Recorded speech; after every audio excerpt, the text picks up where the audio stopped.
So, hello and welcome to The Print. I'm TCA Sharad Raghavan, Deputy Editor, and today I'm going to be in conversation with Mr. Sriram Balasubramaniam.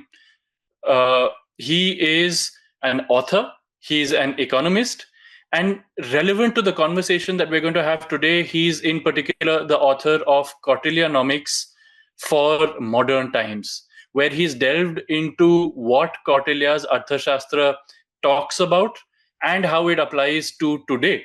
And this to me is an absolutely fascinating topic, and I'm sure all of you will also love to hear him talk about it. So thank you so much, Sriram, for joining us. Thank you, Sharad. It's a pleasure to be part of this conversation, and I look forward to talking to you about it. Right. So, I'll get right into it. You have gone into great detail into the Arthashastra.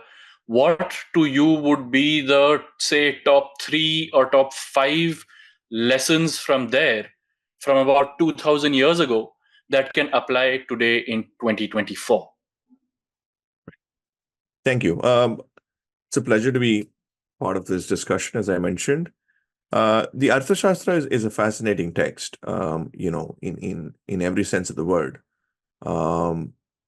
Primarily because, just to give a sort of an overview to your audience, it's a very dense text. It's about 15 books, about 150 chapters, and it's written in dense Sanskritam. So it covers a wide range of areas. Predominantly, much of the sort of discussion is on the political side, the Chanakya Niti side, at least in popular discourse. But there is a reason why it's called the Arthashastra. So the primary focus of the text is on the Artha part of it. And much of the discourse has been on on the strategic political side. So what this book tries to attempt is to sort of provide an economic framework to Kautilya's thinking, and make that contextually relevant to today's Bharat. That's a very sort of a simple overview of the subject. In terms of what are the things that are relevant today, I would probably say three things.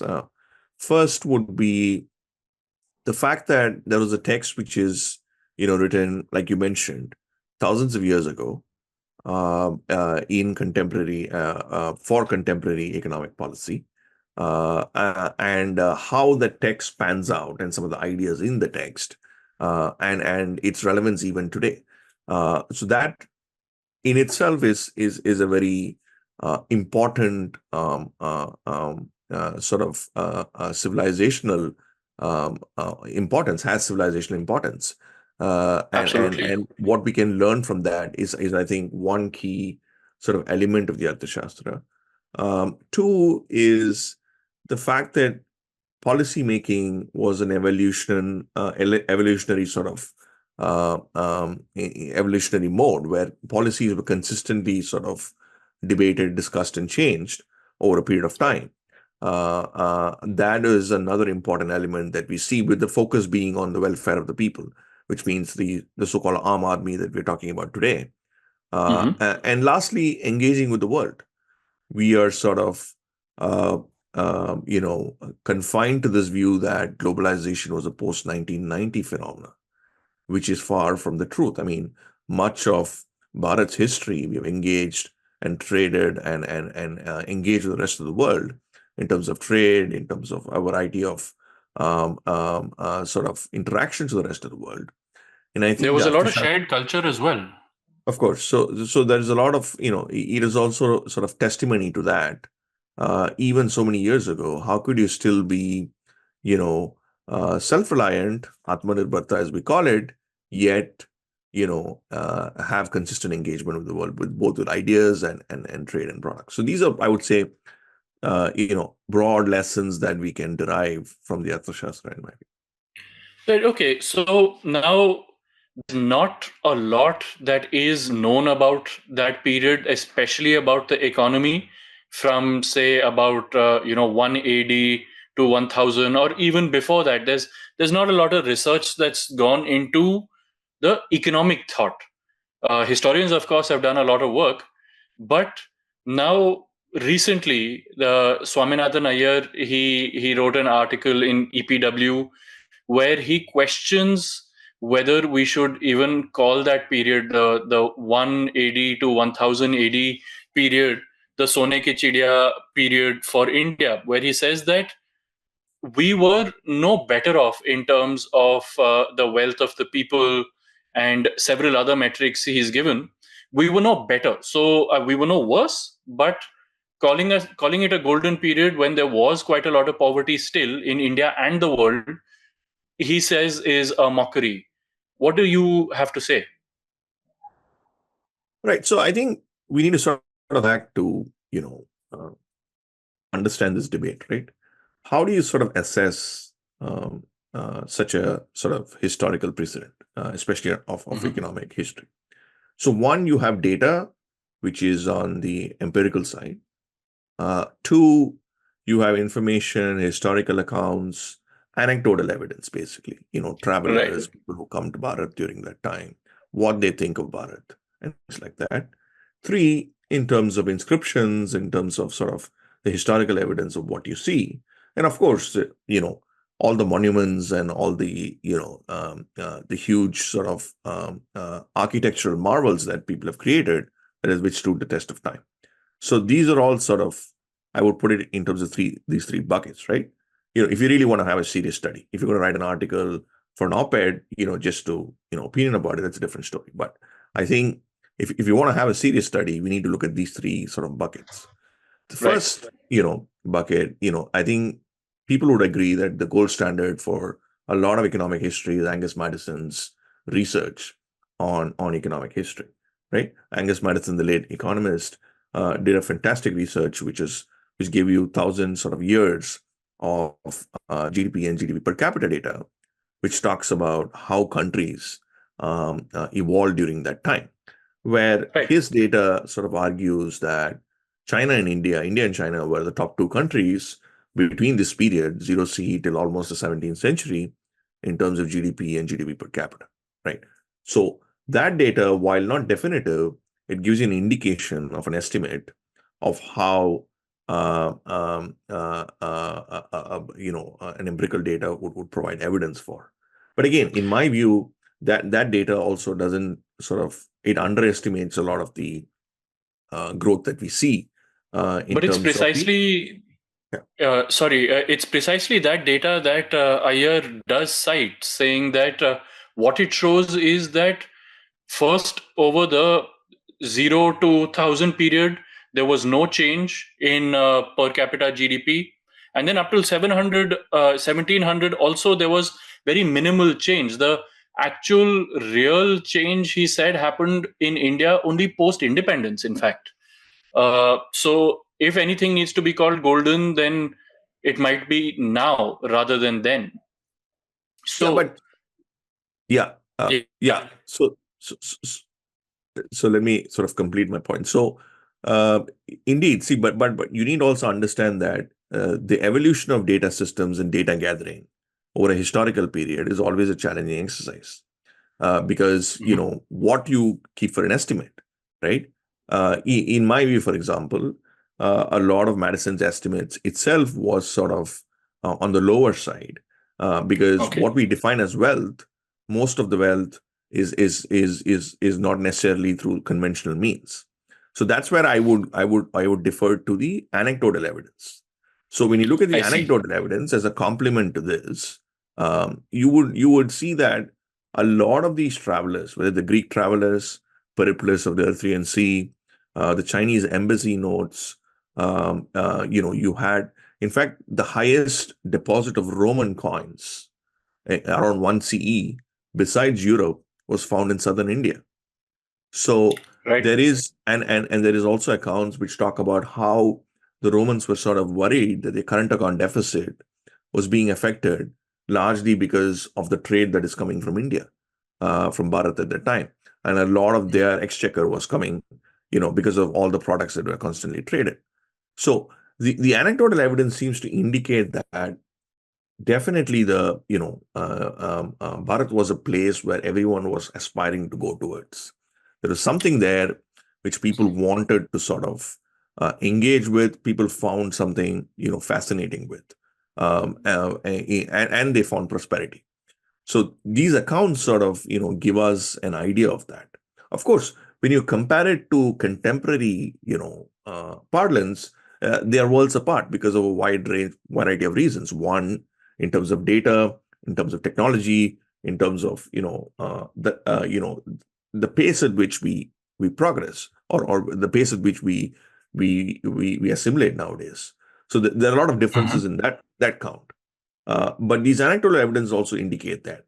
And lastly, if you look at some of these huge structures and monuments, you take the Brihadishvara temple in southern India, you take a lot of these institutions which have been built. A lot of them were sort of, they still stand the test of time. They involve a lot of sort of I would say, engineering marvel, and All right. they involved a lot of economic activity as well to complement that. So what I'm trying to say is that the quantum of these numbers that we're talking about, even in Madison's data, that is something that I think it is still an underestimation. But what we need to look at is the trends that you see across board, in terms of what you see, both in terms of the evidence that you have from Madison, as well as the anecdotal, as well as historical evidence that you see on the ground. So I think I'm not saying that this period was the greatest golden age that was there ever. That was not my argument. My argument is that there was a phase during this time where, when compared to the rest of the world, India was a very, one of the top countries in terms of prosperity, right? And a Okay. lot of countries and a lot of people, traders and people who wanted to engage on commercial activities, found this to be a hub for a variety of reasons, as an entry to East Asia, as an entry to China, or as a sort of a hub by itself. So that is the primary sort of argument, rather than Okay. so where I would differ is, respectfully, with Dr. Iyer, is that the debate shouldn't be on the quantum of these numbers, but rather the trends of these numbers and how they are supplemented by other forms of evidence, which are a bit more robust than a purely empirical evidence, because purely the estimation which is done by Madison itself still requires a bit more rigor. For example, I just to give you an understand. example, just one last point on this is that if you take the wealth that are there in these temples, the Padmanabha Swami temple itself, for example, Right. you know, it's been there for thousands of years in many of these institutions, and temples functioned as corporate guilds as well, besides being religious institutions. So how do you take an estimate of this into a GDP data of how some of this wealth was also used and how the corporate guilds function? So I think that's a much more, especially for Bharat, I think it's a much more elaborate exercise, which requires a bit more, work to be done. But I would look at the trends more than the quantum of data, and then making an argument based on that. I understand. And so now you have mentioned that, I mean, India was very much on the global trade map even back then. And even now, we are a large trading partner to a lot of countries. But lately, we and a lot of countries around the world have become a little more protectionist. We have imposed export bans, we've imposed import duties to protect our own industries. What kind of clues can we get from a text like the Arthashastra on, how to deal with the global economy? Is opening up better? Is closing up better? Or does it give insight into what a good balance would be? Right. That's a very important question, right? I think what we can learn from my point of view, or my interpretation of the text, and Mhm. and the background of the text, is that there are two things which were sort of very important to Kautilya. They might sound contradictory at one sense, but more and more you engage with this, you find them complementary. So the first thing is the welfare of the common people. In fact, there is a beautiful quotation which really sums up what the Arthashastra is. It goes like this. I thought of just sharing that. Praja Absolutely. sukhe sukham rajyaha prajanantu preyamitam nat preyamitam rajyaha prajanantu preyamitam. Basically says that the king's happiness lies in the welfare of his subjects, and that is supreme to what Kautilya was thinking, which basically means he wanted to ensure that the lower sort of rung of the population, which is the bottom 25 30th percentile, were always sort of either content or were in a state where they understood that the government was doing their best to promote their interest. Because as a political economist, I think he also understood that the politics requires you to, because they are the largest section of the population, requires you to sort of make them keep them happy. So he provided a variety of things to sort of enable and empower the poor. So in fact, I have given a lecture at IIM Bangalore, which talks purely on the inequality aspect of how Kautilya addressed through a variety of measures. So, for example, one of them is minimum wage. So Kautilya argued for something called a flexible minimum wage, which basically talks about, imagine, say, it's a $15 an hour that we talk in the United States. At 2% inflation is very different at 7% inflation, because the real rates are different. So he argued for the minimum wages to be continuously assessed and sort of provided a basic support for the common people. Labor contracts. The daily wage laborers, even today in Bharat, are not sort of provided with a contract, on when to start their work, when their work ends, what is the expectation, and all these things.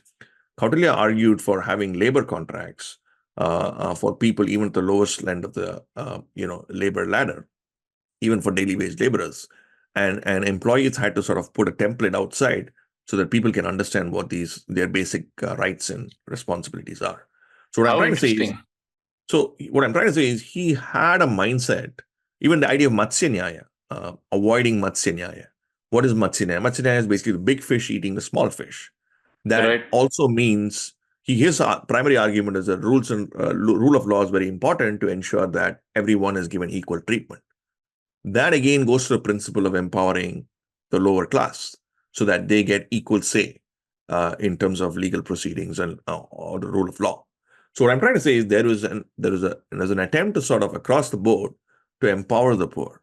On the other hand, he also wanted to ensure that you engage with the rest of the world and give them the opportunities in terms of trade, in terms of engaging with other countries, so that the economic pie becomes bigger, right? So obviously, when the economic pie becomes bigger and trade becomes more rampant, there are repercussions as well in terms of its impact on local smaller firms and smaller communities and things like that. Of course, as we see now. Correct. So given Kautilya's thrust on protecting and the welfare of the people and his idea of engagement with trade, I would say that he would balance both, in the sense that you create certain things which ensure that they protect some of these sort of nascent firms, which are sort of developing, or nascent sort of enterprises, and the real poor, you sort of provide them some buffers if they're affected by unfettered trade, and sort of create a balance between engaging with the world and having trade, and also ensuring that you're self-reliant and you protect yourself, especially when it comes to the lower rung of the population. So I think it's a balance, is what I would say that he was trying to do. And last point is that, look, the Arthashastra is a sort of a manual. It doesn't mean that the kings used every part of the manual, right? Of course. So it is sort of a text which just goes into Kautilya's heads and then puts all the ideas on the table, right? Kautilya himself would have understood the constraints of political economy and would have understood the restraints that is there for a politician to make. So he decided to sort of make it a text. So what I'm trying to say is, it would be wise for people to pick up ideas that are relevant to them and then apply them as appropriately given the current context. Can we then call it one of the first manuals, or maybe the first manual of an Atmanirbhar Bharat? Um, I wouldn't go to that extent because I think but what I can say is that the idea of Atmanirbharta, that is the idea of Hmm. self-reliance, I think it's an inbuilt sort of theme within the Arthashastra because That's what I uh, meant, really. yeah, Yeah, it is not a complete manual on only Atmanirbharta, but it's definitely of an course. integral, sort of component of the text because the primary motive of Kautilya, I mean, is that he was a political economist, a political advisor who had a very good sense of the pulse of the people. So I Hmm. think in that context, it would have struck him that self-reliance is an important concept, Right. especially, I mean, the world are more stable in the last 100, 200 years. But if you look at Kautilya's time, there are wars every other, year in different kingdoms. But the fascinating thing is the economic activity which is happening was a constant undercurrent that was happening irrespective of who was in power in all these years. Right. In fact, there is a Greek scholar who writes about this, where he mentions that it was fascinating that even if he traveled in various areas of Bharat with different sort of kingdoms and different languages, in terms of commerce, trade and commerce, there was a sort of a consistent motivation for people who were sort of wanted to engage and have trade and commerce. So what I'm trying to say is that that is also an important feature that we need to note. So it was definitely, I would say, an important part of his wider vision of dharmic capitalism. Yeah, and I mean, from the way that you describe it, it sounds very similar to what even the Modi government is trying to achieve, where self-reliance, and a lot of ministers have talked about this, that Atmanirbharta does not mean that you're closing off from the world. You want to engage with the world, but you also want to be not dependent on it. You want to be reliant, self-reliant, strong, but also engage with the world. And this sounds very similar to what Kautilya had in mind. Yeah, I would say that as well because not just engagement on trade, like you mentioned, right, in terms of cultural Mhm. exchanges, in terms of ideas, not just during Kautilya's time. That's the very interesting part. My sequel to this book, which talks about some of the common era kingdoms and some of their economic models, also tells me that look, this has been something which is there prior to Kautilya as well. In fact, in the Arthashastra, yeah, in the first introductory chapter, he talks about how some of these ideas were from a lot of them were an agglomeration from ideas from the past. I From see. Brihaspati, from Shukracharya. He sort of agrees and disagrees with some of them, and he gives an introductory sort of a text saying that introductory chapter which says that a lot of his ideas came from the past, and he's just sort of putting them together in a way which is coherent into a structure. I mean, a structure what he defined at that time. So what I'm Codifying trying it, to basically. codifying it, put it, yeah, that's probably the right word.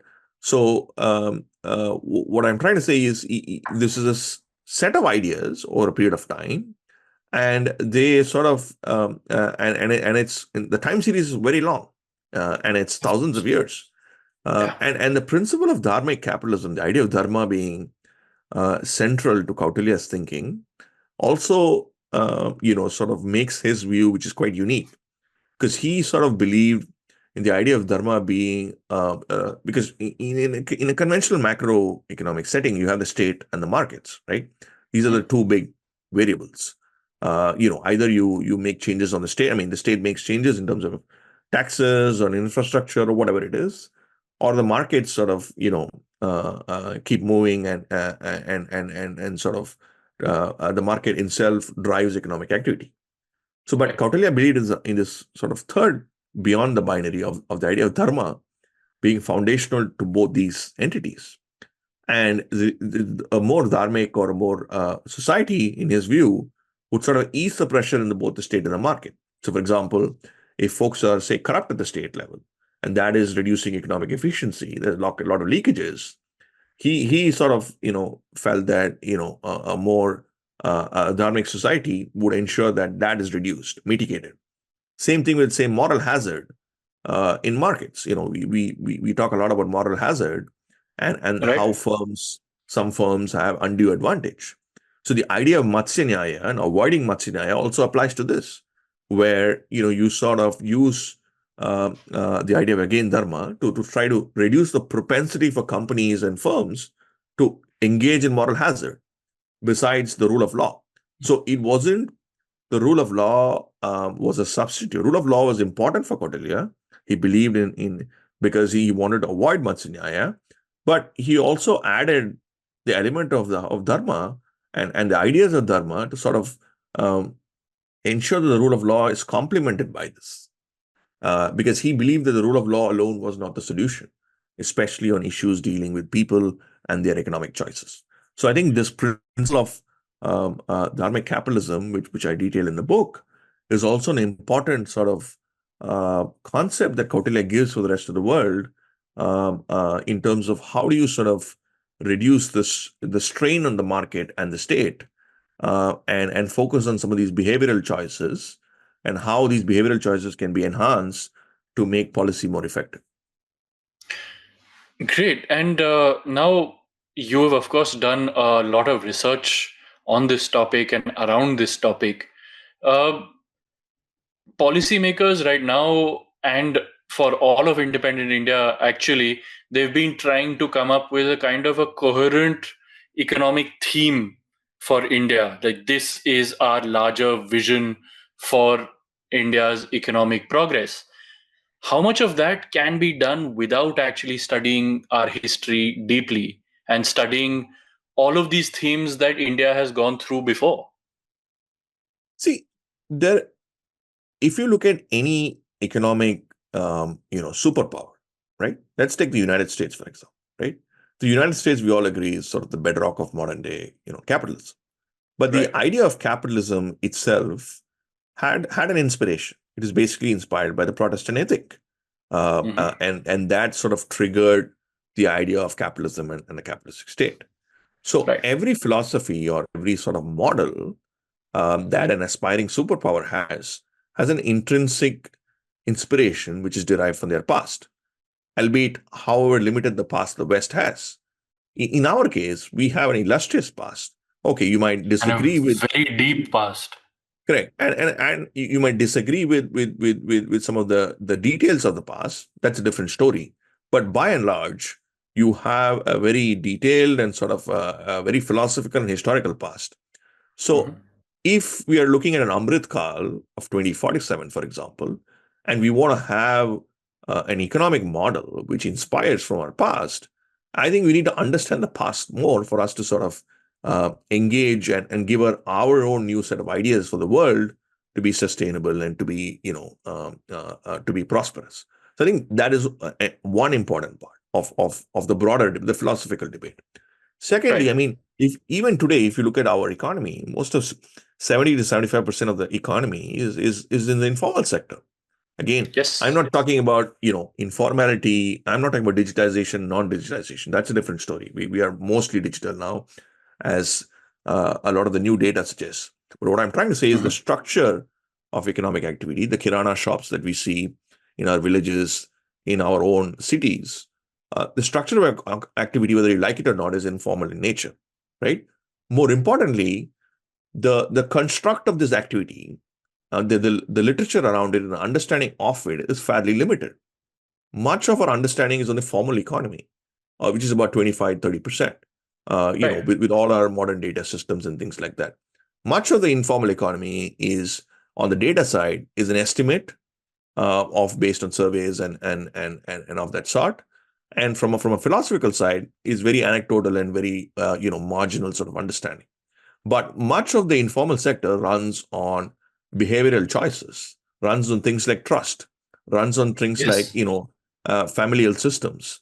For example, if say in deep south in Tamil Nadu where I come from, if there is a financial situation in a small firm, much of the financing happens within the family networks, and much of it happens, and then they go to financial institutions, which is increasing. But what I'm trying to say is that the entire concept of the informal network is very is marginally studied, I would say. There's a lot more work that needs to be done.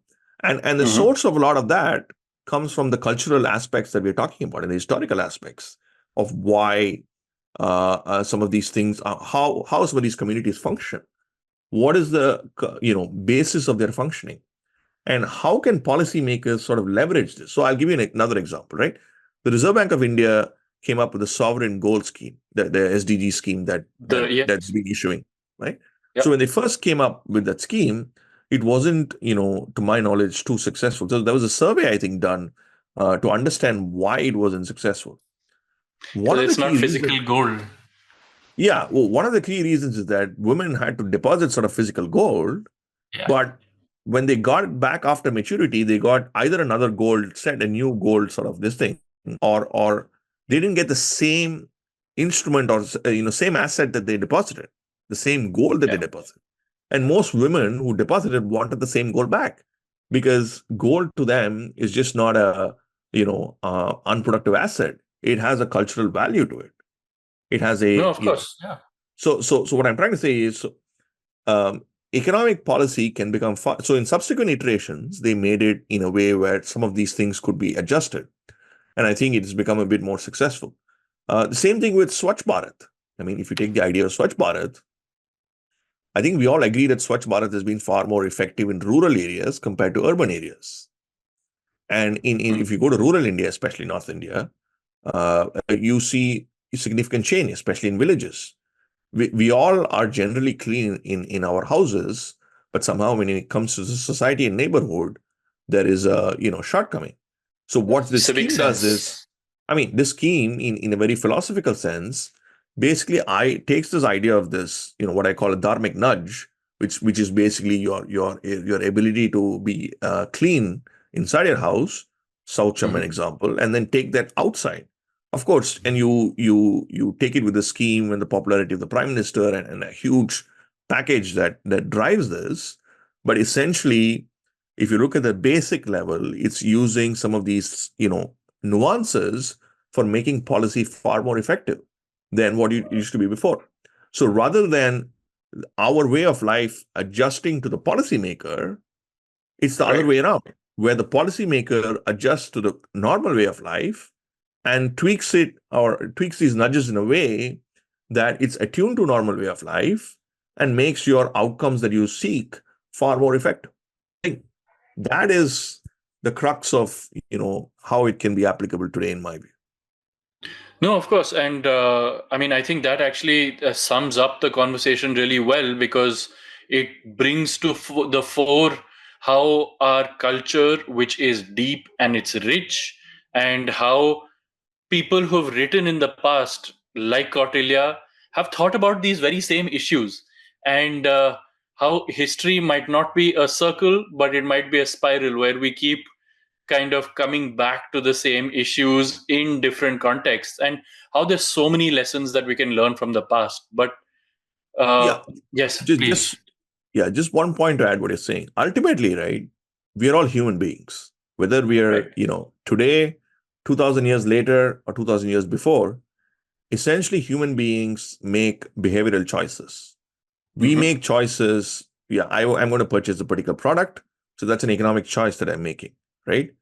Irrespective of time, these choices are defined by certain parameters, right? Yeah, So unlike in other fields, in economics, I think it's very important to study history because economic history, because eventually it's the context with these choices are made is what thinkers have thought about, which is even relevant today. So just to complete this loop, uh, all other countries, if you look at Japan, for example, they within the Ministry of Finance in Japan, they have a sub-ministry which deals with economic history. It deals with some of Japanese economic history and what some of Japanese economic trends have to say about what their past has done. Same thing with the I see. Chinese. So so a lot of these countries have done research to facilitate this. And unfortunately, I mean, India, in Bharat's case, it's very limited. And for this book itself, there are about 3 to 4 translations of the Arthashastra, and none of them are economists. So one needed to sort of understand the text, work with Indologists, and then have an economic mind to sort of draw a framework. So what I'm trying to say is that there's a lot of potential for this, and there's a lot of relevance for this as well, as we embark on becoming a superpower.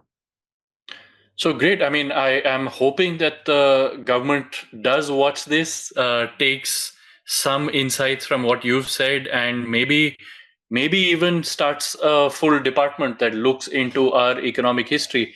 I think there's a lot of value there. But on that note, thank you so much for your time. This has been a fascinating conversation. Sure. Thank you, Sharad. It's been a pleasure Thanks. talking to you.